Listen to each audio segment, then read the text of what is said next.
Good running back play, but Javid Best, I just don't see him lasting a whole season. The law firm, it's hit or miss every week. Is that the law firm on his team? No, that's Danny. Oh, sorry. Danny Woodhead. Yeah. I do like Woodhead. Woodhead is solid. I think he's not an RB2. Patriots style. He's not an RB2. But when Best gets hurt, again, these are power rankings as these teams are now. His team is healthy. I like where you're going. I think you got him way too high.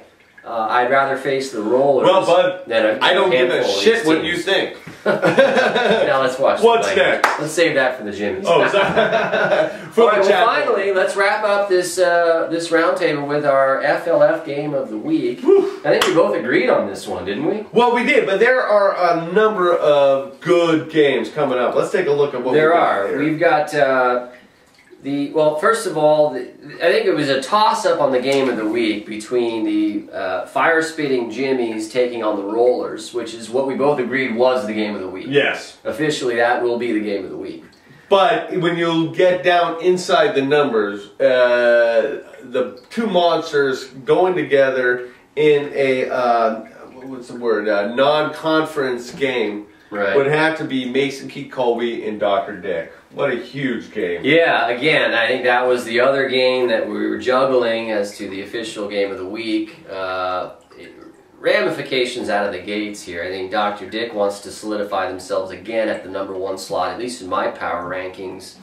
But I think that Rollers-Jimmies match, the winner of that, they're in the rankings. The other... Then that is a conference matchup in the toughest division, the Eastern Division with the Rollers. Yeah, that's exactly right. So I think that was the game. That was why we, it was the end result there. Some other games of interest, though, would have to be. I would say that Boone Humper and Morning Wood. We have two teams, and I did 2 teams that are 0-2. But whoever wins this, I have team as we demarcated our teams to watch. Morning Wood as 1A, and then Boone Humper as 1A. These are two teams, both 0-2, but both could really shoot out with proper management and make a real mark in this race. Yeah, I think we've got 2 games that are a battle of 0-2 teams. I mean, you've got the Lunches for Wimps battle with Redonkulous, which is a real stinker. Well, that's our crap game. Whoever loses that game, I think, is going to be in the cellar for a while, unless they can make some major changes. Would we not say that's our crap game of the week? I would say so. As a matter of fact, I wouldn't be surprised if one of those 2 teams would be in the crap game of the week going forward. And there's no Andrew Luck for that winner there. But anyway, yeah, the 2 0-2 games, I think you're right, that the Boone Humper and the Wood play. I think the winner of that game gets themselves back on track. I think the loser of that game has to go back to the drawing board and make some serious decisions. Oh, and it might be trade time. It might be trade time, but I would say that at least we've seen some activity out of Redonkulous on the waiver wire, and I believe I have heard some scuttlebutt that people have proposed trades to him. I'm not sure if I've seen Lunches for Wimps make one move. I don't know what this the management there is doing. Untrue. They've made 2 moves. The only team that hasn't made any moves is, of course, the Morning Wood, because they're operating on a zero-budget policy. Kind of like the Oakland A's, where we spend as little as possible and pray for the best.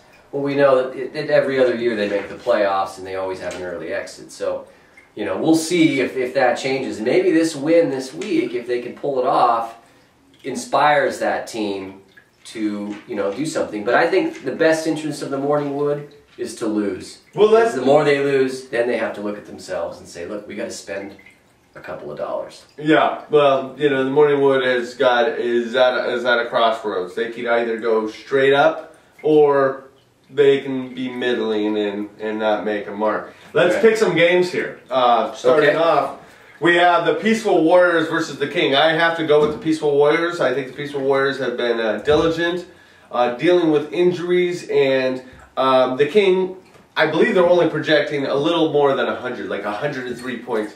You're not going to get very far with that. Yeah, I agree with you. I think the Peaceful Warriors should win that game handily. They're a 2-0 team. They're the head of that division. If they can't pull that game out, they're going to have to look at their lineup and make a couple of decisions. But yeah, the King right now is reeling. You stomp on that team, you take control of the division, and you move on. He just may die. Up next, we have Morningwood against the Boone Humper. Right. You know, I think the Boone Humper is starting to make some headway here.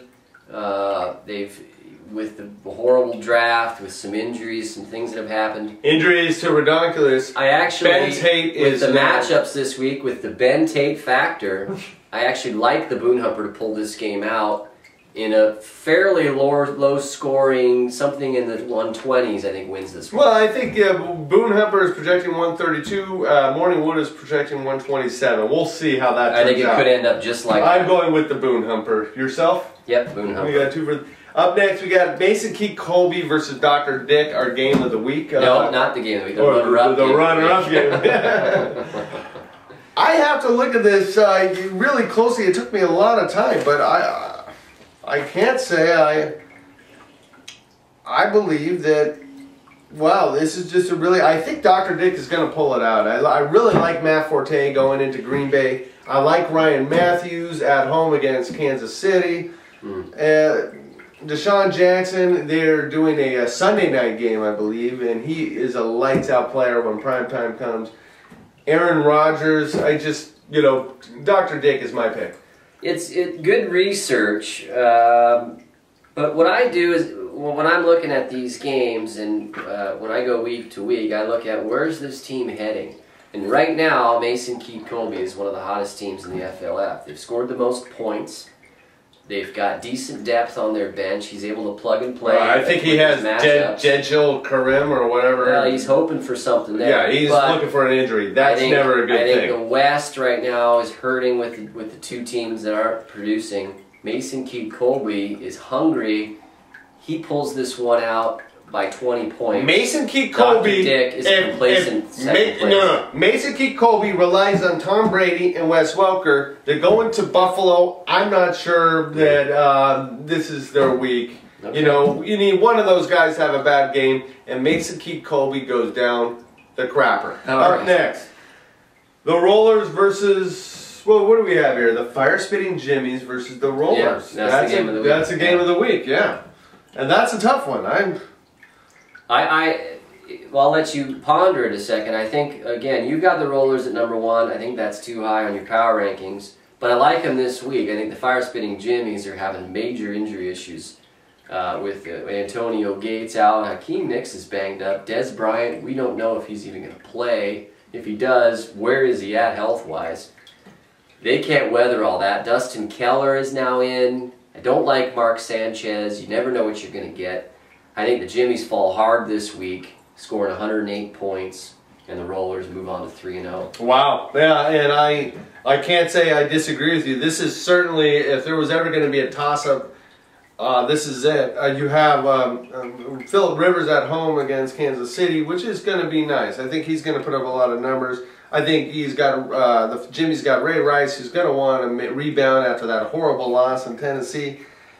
But you're right. Their receivers are banged up, and Antonio Gates is out. The Rollers, well, you got to go with your #1 guy. I got to go with the Rollers on this one. You got to go with them. I think that the stinker of the week, Redonkulous lunches for wimps. Who really cares, right? Well, I think we got to say. I'm sure they care, so we should give them that favor. I think the lunch wins in a shit fight.